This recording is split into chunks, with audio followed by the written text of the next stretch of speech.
Good morning বন্ধুরা, আজকে চার দিয়ে কিভাবে দোলনা বানানো হয় আপনাদেরকে নিনজা টেকনিক দেখাবো।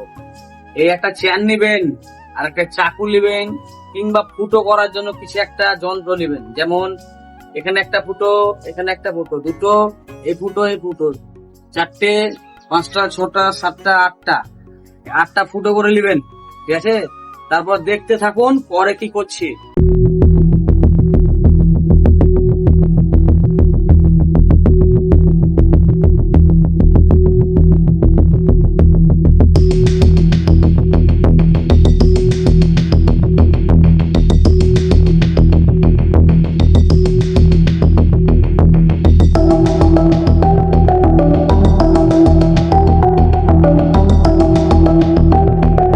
এভাবে চারটি যে ফুটোগুলো আছে সেগুলো দড়ি ভরে দিবেন, তারপরে দেখতে থাকেন পরে কি বলছি আমি।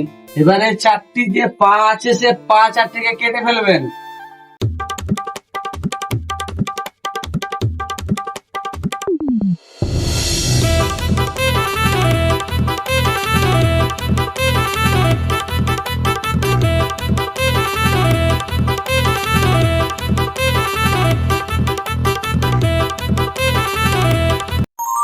তো ফাইনালি দোলনা তৈরি হয়ে গেল।